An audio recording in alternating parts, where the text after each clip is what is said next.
Hello. Hello. हाँ जी। नमस्कार sir.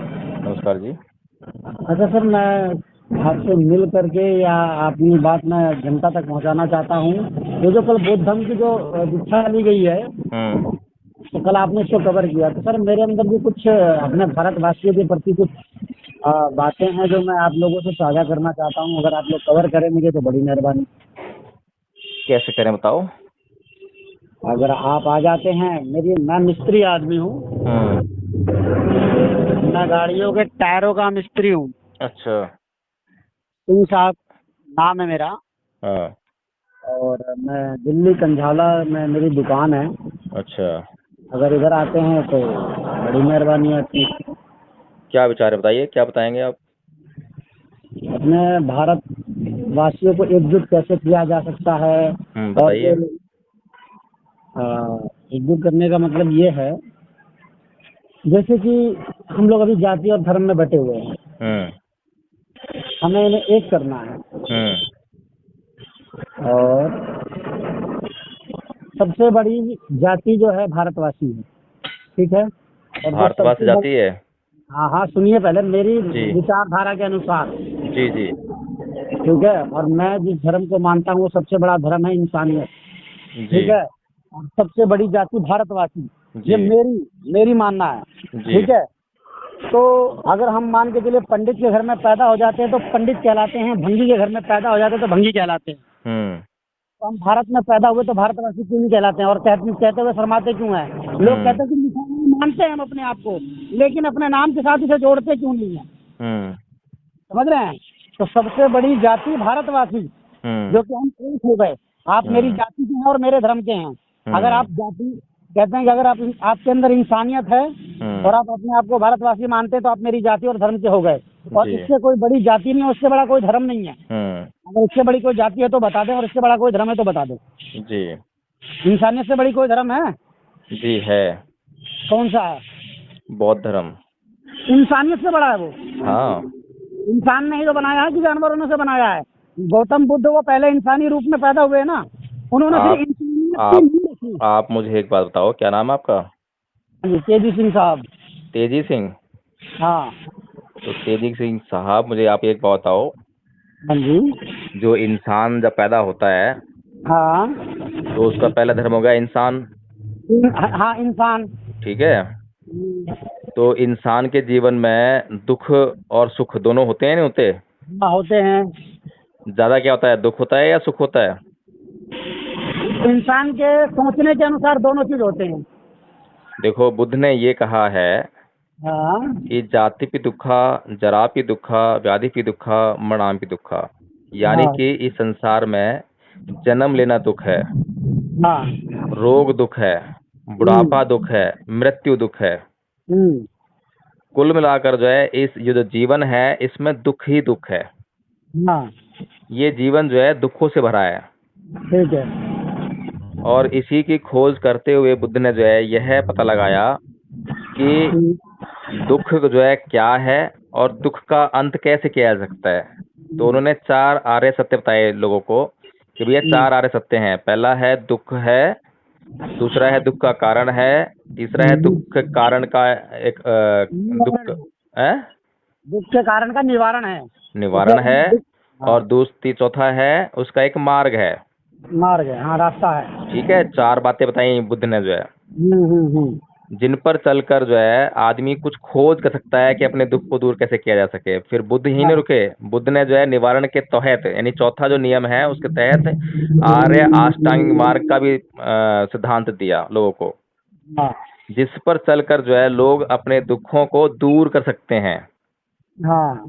तो इंसान पैदा हुआ था, हाँ। लेकिन इंसान ने बुद्ध के बताए हुए मार्ग पर चलकर अपने दुखों को दूर कर लिया। हाँ। ठीक है। तो इंसान को सुख कहाँ से मिला। चलने से और इंसानियत स्थापित करने से। हम अरे भाई एक साहब, इंसान पैदा भाई करने से। साहब, भाई साहब, जी। देखिए, आज हमारे समाज में जो आपने एक समस्या देखी है वो है जाति और धर्म को लेकर, है ना। हाँ, समस्या है और उसका समाधान निकाला है मैंने। सुनो, हाँ पहली जी। समस्या जो आपकी जाति की है वो बिल्कुल ठीक है। हाँ। कि जो जातियों में जो भिन्न भिन्न जातियों में बटे हुए हैं और जातियों का मान के बैठे हुए हैं कि हम इसी जाति के हैं, हाँ हाँ और उसमें फिर ये भी मान लेते हैं कि हम ऊंचे हैं और हम नीचे हैं। हाँ, और उसके बाद जाके अगर तो धर्म वहां से सुनो सुनो, पहले धर्म को अलग रखो, जाति को पहले साथ में लो, ठीक है ना। जी जी जाति के कारण जो है आदमी आज एक दूसरे के खून का प्यासा हो गया है। जी जी जी जी अब जिसे आप धर्म कह रहे हो वो धर्म नहीं है, वो संप्रदाय की बात कर रहे हो। क्योंकि संप्रदाय धर्म जो है सभी इंसानों का एक ही होता है, क्या होता है लेकिन बताइए? संप्रदाय जो है अलग अलग होता है। संप्रदाय क्या होता है? हिंदू, मुसलमान, सिख, ईसाई, ये धर्म नहीं है, ये संप्रदाय हैं। संप्रदाय, हाँ हाँ, ठीक कह रहे हैं आप। जो बात कपड़े बदलने से, मंदिर मस्जिद बदलने से, जी या जी जी और सिद्धांतों के बदलने से, परंपराओं के बदलने से जो बात हाँ बदल जाए वो धर्म नहीं होती है। धर्म सनातन होता है, सार्वजनीन होता है, सर्वकालिक होता है, सार्वभौमिक होता है। जो बुद्ध की बताई हुई बातें हैं वो कहीं भी किसी भी काल में किसी भी समय में, मतलब आप चेक कर लो, किसी भी देश में जाके चेक कर लो, वो एक जैसी पाएंगी। जी जी जी, मैं बुद्धिज्म का मैं पुजारी हूँ, ऐसी बात नहीं है। नहीं, मैं पुजारी होने की बात नहीं कर रहा हूँ, मैं वो बात कर रहा हूँ जो सच है और जिसकी जांच की जानी चाहिए। जी जी, ये कहते हैं ना कि तर्कशील होना चाहिए इंसान को, और हाँ मैं तर्कशील हूँ। मैं जब तक देखता नहीं हूँ और उसको परखता नहीं हूँ तब तक मैं उस पर विश्वास नहीं करता हूँ। आप जी, चाहे यहाँ बोलते रहें कि बुद्धिज्म बढ़िया, लेकिन मैंने उसको अनुभव किया है, वो सर्वश्रेष्ठ है। ठीक है। हाँ, ये बात आपने बिल्कुल ठीक कही है कि मेरे कहने से नहीं मान लेना चाहिए कि अच्छा है, लोग पता नहीं क्या क्या हाँ बोलेंगे। हाँ हाँ, मैं वही है लेकिन खुद चल कर देखे, खुद जी जांच करे कि बुद्ध क्या कहते हैं, है जी, ना। मैं जीवित हूँ और मेरे को उसका परख करना आना हाँ चाहिए। हाँ ठीक है, मैं आपके कहने के अनुसार नहीं, आप तो मुझे मान के चलिए आगे पीछे मक्खन लगा के खिला रहे हैं, हाँ अंदर दूध में जोर डाल दिया तो हाँ, बिल्कुल ठीक बात। मैं एक सोना भी नहीं छोड़ूंगा, पूरे को चीर फाड़ के ऑपरेशन तो करके इसीलिए इसीलिए अब आपको जो है एक बात तो ये समझ में आनी चाहिए कि हाँ आपने जो दो बीमारियां बताई थी समाज की, हाँ पहली बीमारी जाति की, बिल्कुल ठीक है। हाँ, और जाति की बीमारी को दूर करने के लिए अगर हम अपने नाम के आगे सिर्फ भारतीय लिख लें तो बहुत अच्छी बात है। नहीं नहीं, भारतीय नहीं, भारतवासी। कहाँ भारत वासी? भारतवासी लिख दो, भारतीय लिख दो, बहुत अच्छी बात है, ठीक है ना। और दूसरी जो बात आपने बताई थी वो है कि लोगों को सांप्रदायिकता को छोड़कर धर्म पर चलना चाहिए। एक मिनट, अब मैं इससे आपको जरा सी अपनी बात कहना चाहूँगा। जैसे कि सपोज कीजिए, आप जो कर रहे हैं ना, इस विचारधारा से अगर मान के चलिए मुस्लिम कम्युनिटी के जो लोग हैं, ठीक है, वो आपके साथ नहीं जुड़ेंगे। सिखिज्म के जो लोग हैं वो नहीं जुड़ेंगे। ठीक है, आप किसकी बात कर रहे हो? कौन कहाँ नहीं जुड़ेगा? मेरी बात सुनिए। अगर आप कह रहे हैं ना कि बौद्धिस्ट जो धर्म है सबसे बड़ा धर्म है, आप कह रहे हैं ना, मैं कह रहा हूँ कि बौद्धिस्ट भी बड़ा धर्म नहीं है, सबसे बड़ा धर्म इंसानियत है। जो इंसानियत के क्या सिद्धांत हैं? मेरी बाबा सुनिए, पहले मैं क्या कहना चाह रहा हूँ, सिद्धांतों के अंदर ना घुसेड़िए मुझे। मैं कहना चाह रहा हूँ कि अगर मान के चलिए अगर वो मुसलमान है, कट्टर मुसलमान है, अगर उसके अंदर इंसानियत है ना, तो वो सबसे बड़ा धर्म को फॉलो कर रहा है। ठीक है, और मैं सिख हूँ और मैं इंसानियत को फॉलो कर रहा हूँ, तो मेरा सबसे बड़ा धर्म है। जब आपका और मेरा एक धर्म हो गया, इंसानियत, ठीक है, तो हमारा लड़ाई झगड़ा और एक दूसरे को धर्म को महान बताने की होड़ तो खत्म हो गई ना। चलो ठीक है, मान लीजिए हमने सारे इंसान बन गए, ठीक है। हाँ, सारे इंसानियत को फॉलो कर रहे हैं। अब सुनिए सुनिए, सुन तो लीजिए आप जो है। उसके बाद बोलिएगा। आप इंसान है, मैं भी इंसान हूँ, ठीक है। आप हिंदू हैं, मैं मुसलमान हूँ। सपोज कीजिए, सिर्फ हमारा मकसद क्या है, सिर्फ कपड़े अलग अलग रंग के पहन रहे हैं तो क्या, लेकिन हम पहन किस में रहे हैं? शरीर में पहन रहे हैं ना। आपका भी शरीर है और मेरा भी शरीर है, आप भी एक इंसान है, मैं भी एक इंसान हूँ। बशर्ते क्या है, हमने चोला अलग अलग ओढ़ रखा है, आपने कुर्ता पजामा पहन रखा है, मैंने चड्डी बनियान पहन रखा है। इससे मतलब नहीं होना चाहिए कि नहीं भैया मैंने कुर्ता पजामा पहन रखा, पूरा शरीर ढक रहा है, तू भी पूरा कुर्ता पजामा पहन, चड्डी बनियान से आधा शरीर रह जाता है। तो ये दिमाग को घुमाने वाली बात हो गई है। अपने बदन को ढक रहा है आदमी और अपने आप को कंफर्टेबल महसूस कर रहा है, किसी भी धर्म से करे, उससे मतलब नहीं है। लेकिन इंसानियत को जन्म दिया रखे, इंसानियत उसके अंदर पैदा करनी है हमें। अभी इंसानियत किसी भी जाति धर्म में खत्म हो गई है, बोलिए आप। समझ रहे हैं। और हमारा मेन मकसद है किसी भी धर्म से आप जुड़े रहें, उससे मतलब नहीं है, बशर्ते अपने अंदर इंसानियत को जन्म दे करके उसे बरकरार, उसे पालिए पोसिए। मतलब कि हमें इंसान से जलन और ईर्ष्या नहीं रखनी है। तो इसलिए मैंने कहा कि सबसे बड़ा धर्म इंसानियत और सबसे बड़ी जाति भारतवासी। ठीक है, आप किसी भी धर्म को मानिए, उससे मतलब नहीं है, लेकिन अगर आप मुझसे मिल रहे हैं तो मेरे से इंसान बन के मिलिए और इंसानियत को स्थापित करने की बात कीजिए। आप मुझे मुस्लिम बन के मत मिलिए, मुझे सरदार बन के मत मिलिए, मुझे बौद्धिस्ट बन के मत मिलिए, मुझे ईसाई बन के मत मिलिए। मैं उन सबों से मतलब नहीं है, बस आपके अंदर इंसानियत देखना चाहता हूँ। अगर मैं मान के चले मैं भंगी हूँ और एक पंडित और एक मुसलमान है, मैं सुअर का बच्चा साथ ले करके जा रहा हूँ, अब मुझे मिर्गी आ गई तो वो दोनों मुझे उठाएं और मेरा उपचार करें, मुझे बचाने की कोशिश करें। ये ना देखें अरे ये तो साला सुअर का बच्चा लेके जा रहा है और ये नीची जाति का है, नीचे कुल का। अरे मैंने प्राकृतिक के दिए हुए बनाए हुए उसको ले रखा है ना। मान के चलिए सुअर जो है मैंने तो नहीं बनाया है, परमात्मा ने बनाया है, कुदरत ने बनाया है उसको। मैं उसको उठा करके ले जा रहा हूँ, उसको पाल रहा हूँ, पोस रहा हूँ, उसके अनुसार मैं अपना जीवन यापन कर रहा हूँ। और लेकिन ये दोनों मुसलमान और हिंदू जो पंडित हैं, ये लोग, मैं अगर मिर्गी आ गई मुझे तो देख करके छोड़ के चले जाएंगे, कहेंगे साला ये तो नीचे कुल का है, ये इसको इस जानवर को फॉलो कर रहा है, मैं इसको बचाऊं नहीं। अरे बाबा, सबसे पहले वो जानवर को छोड़ो, मैं इंसान हूँ, मुझे बचाना उनका कर्तव्य बनता है। इंसानियत उसको कहते हैं। चाहे बुद्धिस्ट हैं, अगर मान के चलिए, अगर वो जो भंते बने घूम रहे हैं अभी, मान के चलिए अगर मैं सूअर का बच्चा लेके घूम रहा तो वो भी कहेंगे यार मैं कहीं अपवित्र ना हो जाऊं, उनके दिमाग में ये थिंकिंग ना आ जाए। इस थिंकिंग को खत्म करने के लिए भी मैंने सोच रखा है कि एक स्कूल बनाना है मुझे। ठीक है, उस स्कूल में 5 साल का बच्चा लूंगा और 22 साल तक उसका रहना, खाना पीना, कपड़ा, कॉपी, किताब, दवा सब कुछ फ्री होगा। चाहे अमीर का बच्चा हो या गरीब का बच्चा हो। मैं प्रधानमंत्री बनना चाहता हूँ मान के चलिए, और मेरा बच्चा भी उसी स्कूल में शिक्षा ग्रहण करेगा, उसी स्कूल में रहना खाना पीना होगा, जिस स्कूल में उसी स्कूल में झाड़ू मारने वाला का बच्चा भी होगा, और मैं प्रधानमंत्री हूँ, मेरा भी बच्चा होगा, और वो ना मैं फीस दूंगा ना वो फीस देगा। अब आपके दिमाग में ये ख्याल आएगा कि भैया इतने बड़े संस्था को चलाने के लिए अब और पैसे से ये चलेगा, उनका रहना खाना पीना, कपड़ा, कॉपी, किताब, दवा सब कुछ कैसे होगा। तो इसके लिए भी मैंने सोच रखा है कि स्कूल में हम लोग दान लेंगे, ना कि फीस। ठीक है, जैसे कि अगर आप उसके कमाई के अनुसार, अगर मान के चलिए मैं 10,000 रुपये महीना कमा रहा हूँ तो मैं एक बच्चे पे 10% दूंगा, 1,000 रुपये महीना। ठीक है, मेरे 2 बच्चे हैं तो 2,000 रुपये महीना दूंगा, और वो बच्चा हमारे घर नहीं आएगा, जब वो शिक्षा ग्रहण कर लेगा तब आएगा। इस शिक्षा व्यवस्था कैसी होनी चाहिए, स्कूल कैसा होना चाहिए, स्कूल ऐसा होना चाहिए जैसे माँ का गर्भाशय, 9 महीना बच्चा माँ के कोख में रहता है ना, और उसके आँख कान शारीरिक रचना जितनी है सारी पूरी हो जाती, तब जाके वो माँ के गर्भ से बाहर आता है। उसी तरीके से जब बच्चा शारीरिक रूप से, मानसिक रूप से परिपूर्ण हो जाएगा, मजबूत हो जाएगा, तब वो स्कूल से बाहर निकलेगा। ना उसे माँ बाप उसे बरगला सकते हैं, ना उसके साथी संगति बरगला सकते हैं।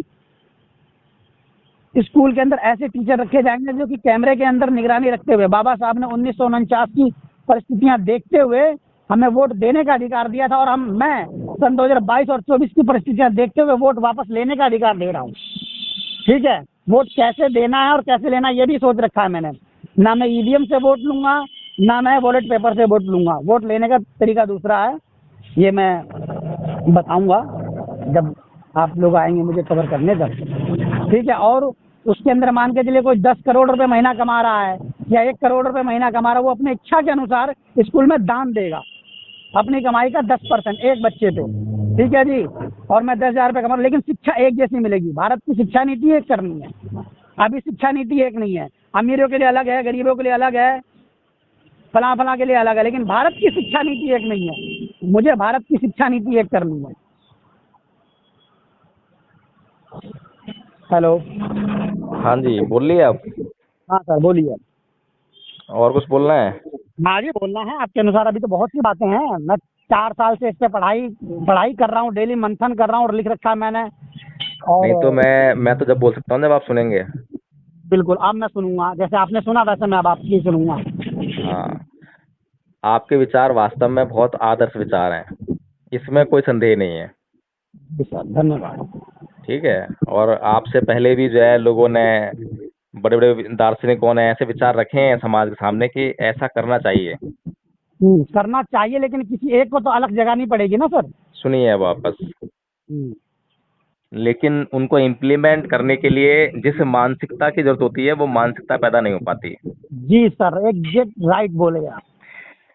अब मैं आपको जो है थोड़ा सा मार्गदर्शन देना चाहता हूँ। मैं सिर्फ बुद्ध के धम्म की तरफ आपको लेना चाहूंगा। आपने इंसानियत की तरफ ले गए, बहुत अच्छी बात है, इंसानियत सबसे पहले होनी चाहिए, वहीं से फिर बुद्ध का धम्म स्टार्ट होता है। जी सर, बस बस बस, बहुत मैं आपको चरण स्पर्श करना चाहूंगा, जो मेरी बात आपको समझ में आ गई बस। और बुद्ध का धम्म जानने के लिए, समझने के लिए इंसान होना बहुत जरूरी है। सबसे पहली जो सीमा, वो जो क्राइटेरिया है, वो इंसानियत का ही है। हाँ जी सर, इसीलिए मैंने सबसे पहला बोला है कि हाँ धर्म मेंशन किया है। सबसे बड़ा जो धर्म है इंसानियत, उसके बाद जाकर के कोई भी धर्म आता है। चाहे बुद्ध जी। भी जो आने के लिए इंसान बने हैं, ठीक है, उसके अंदर इंसानियत आ लेकिन आपको मैं बताना चाहता हूँ, मैंने आपको जो दो शब्द दिए थे, एक धर्म, एक संप्रदाय। जी जी जी आप जी। थोड़ा सा इन पे ध्यान दीजिएगा कि बुद्ध के जो सिद्धांत हैं, बुद्ध की जो बातें हैं, हाँ वो कहीं बदलती नहीं है। जी सर, बिल्कुल बिल्कुल राइट है। बुद्ध ने जो भी सिद्धांत दिया हो, हम उसकी जांच करने के लिए किसी भी देश में जा सकते हैं, किन्हीं भी लोगों के पास जा सकते हैं, किसी भी समय जांच कर सकते हैं, ठीक है ना। जी सर, जी सर। लेकिन हम हिंदुओं के सिद्धांत देखें, मुसलमानों के सिद्धांत देखें, ईसाइयों के देखें, तो वो कहते हैं कि नहीं नहीं, ये तो ईसाइयों में लागू होते हैं। हिंदू कहता है कि सिर्फ हिंदुओं में लागू होते हैं, और जी। मुसलमान कहता है सिर्फ मुसलमान लागू होते हैं। हम्म। जब ये लोग अलग अलग ये बातें बोलते हैं कि सिर्फ ये बातें हिंदुओं के लिए हैं, ये बातें सिर्फ मुसलमानों के लिए हैं, ये बातें सिर्फ ईसाइयों के लिए हैं, तो ये संप्रदाय होता है। संप्रदाय में आता है, सही कह रहे हैं। लेकिन बुद्ध कभी ये नहीं कहते हैं कि ये सिर्फ बौद्धों के लिए हैं, ये कहते हैं पूरे इंसानों के लिए हैं, जितने भी मानव है सबके लिए एक जैसे हैं। जी सर। बुद्ध कहते हैं कि ना ही वेरे वेरानी समन्वित अवेरेन च समन्ति एस धम्मो सनातनो, यानी कि वैर से कभी वैर शांत नहीं होता। तो ये बात जो है किसी एक धर्म पे लागू नहीं होती, सब पे लागू होती है। इसीलिए अब जैसे कि गीता में कृष्ण जी कहते हैं कि अन्याय का या फिर जो अधर्मी लोग हैं उनका नाश करना चाहिए, उनकी हत्या कर दो, उनको मार दो, उनको तीर कमान से मार दो, उनको भालों से मार दो, ऐसा बोलते हैं ना, युद्ध करो। जी जी जी जी। वो वैर से वैर को शांत करना चाहते हैं। नहीं होगा, कभी भी नहीं होगा। और बुद्ध कहते हैं कि वैर से वैर कभी शांत नहीं होगा। नहीं होगा। अब दुनिया में जितने भी लोग हैं, जितने भी स्कॉलर्स हैं, विद्वान लोग हैं, पढ़े लिखे लोग हैं, एक भी आदमी बुद्ध के सिद्धांत को मना नहीं करेगा जी सर, बिल्कुल और मना नहीं हिंदुओं के सिद्धांत को हाँ नहीं करेगा। हाँ। अब ये जितने भी संप्रदाय हैं दुनिया में, सभी संप्रदाय जो है स्वर्ग और नरक की कल्पना करते हैं, और किसी न किसी ईश्वर की, अल्लाह की, गॉड की कल्पना करते हैं। जबकि बुद्ध जो है ये कहते हैं कि भाई अगर कहीं पर हो तो हमें भी जरूरत है, हमें बता दो, दिखा दो, लेकिन हम पहले जांच करेंगे। बिल्कुल सर, बिल्कुल सही कहते हैं। हाँ। तो बुद्ध की बात से इस दुनिया का कोई भी आदमी इंकार नहीं कर सकता, और ये संप्रदाय बनाकर जो लोग जो है आपस में लड़ रहे हैं, इनकी बात से कोई भी व्यक्ति जो है सहमत नहीं हो सकता। नहीं हो सकता। इतनी सी बात मैं आपको समझाना चाह रहा हूँ कि इंसानियत पे तो हम आ गए, लेकिन इंसानियत के बाद जो इंसान के जीवन में जो दुख होते हैं ना, आदमी के, जब आदमी पैदा होता है तो उसके पास 6 इंद्रियां होती हैं, और 6 इंद्रियां जो है जब अपने विषयों से संपर्क में आती हैं तो उसके भीतर जो उत्पादन होता है काम का, क्रोध का, मोह का, लोभ का, द्वेष का, तृष्णा का, ईर्ष्या का, है ना। तो इनसे बचाने के लिए जो है हमें धर्म की जरूरत पड़ती है, नैतिक आचरण की जरूरत पड़ती है। उसके लिए एक मार्ग चाहिए होता है। वो मार्ग जो है अविद्या के कारण जो है इंसान के पास सुगम नहीं होता। नहीं होता, सही बात है। ठीक है ना। तो खाली इंसान हम बन गए हैं, ठीक है, हमने आपस में जो लड़ना झगड़ना वो तो छोड़ दिया, लेकिन अभी मेरे जीवन में बहुत कष्ट है, मेरे जीवन में अभी रोग है, बुढ़ापा है, व्याधि है, ये जो जन्म जन्म का जो चक्कर मेरे पीछे पड़ा हुआ है कि मैं जन्म लेता हूँ तो दुख हो रहा हूँ ना, दुख ही पा रहा हूँ ना, ये जन्म चक्र से मैं छुटकारा कैसे पाऊं। तो इस बात को जो है बुद्ध ने बड़े मतलब त्याग तपस्या से जो है उस ज्ञान को हासिल किया और बताया लोगों को, और दिखाया, सरोकार कराया उसका जो है ना। तो बहुत मतलब लंबे सिद्धांत हैं, अब छोटे में शॉर्टकट में बताया मैंने आपको जो है कि हमें इंसान के बाद जो है इंसान तो बनना बहुत जरूरी है। सबसे पहले तो हमें इंसान बनना चाहिए। अगर किसी को कुछ समझ में आया तो भाई इंसानियत समझ में आती है, कम से कम इंसान तो बन लो, बस जी। है ना। बुद्ध के सिद्धांत हम बाद में समझ लेंगे, पहले इंसान बन लो, कम से कम जो अपने मोटे मोटे कलेश हैं वो दूर कर लो।